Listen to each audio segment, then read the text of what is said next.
J'ai 21 ans. Je n'avais que 14 ans quand on m'a fiancée avec l'un de mes cousins, qui a 10 ans de plus que moi. Personne ne m'a demandé mon avis. Et puis, l'année dernière, ma famille a fait tous les achats en vue du mariage qui devait avoir lieu cette année. Sema n'est pas un cas isolé. Au sein de la communauté turque vivant en Allemagne, les mariages arrangés sont fréquents. Selon une étude de la mairie de Berlin, dans la capitale, 300 jeunes femmes se marient chaque année avec un homme choisi par leur famille. Ces filles n'ont aucune perspective. Elles vivent au sein d'un petit groupe et sont complètement isolées de la société. Elles ne connaissent pas leurs possibilités.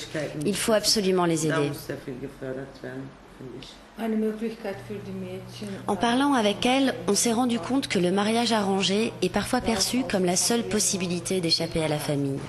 Mais les femmes qui ne se plient pas à la volonté de leur famille s'exposent parfois au pire.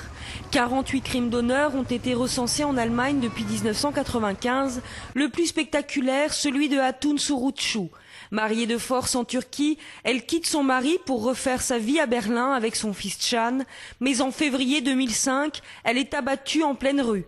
Ses 3 frères sont arrêtés, mais seul le plus jeune est condamné à 9 ans de prison. Après ce meurtre, des amis de Hatun créent une association qui vient en aide aux jeunes femmes menacées. Un engagement qui requiert l'anonymat. Le mariage forcé conduit souvent au crime d'honneur lorsque les filles ne veulent pas se soumettre à la volonté de leurs parents. Ici, en Allemagne, mais cela peut aussi bien se passer en France ou en Espagne, ces filles ont une vie qu'elles ne veulent pas abandonner. En un an, l'association Hatun et Can est venue en aide à 13 femmes, dont Sema.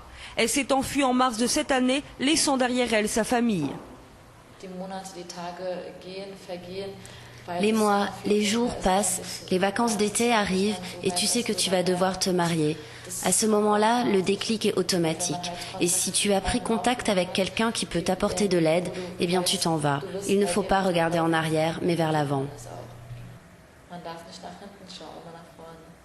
L'association a permis à Sema de trouver un travail et un appartement et l'aide à obtenir une nouvelle identité.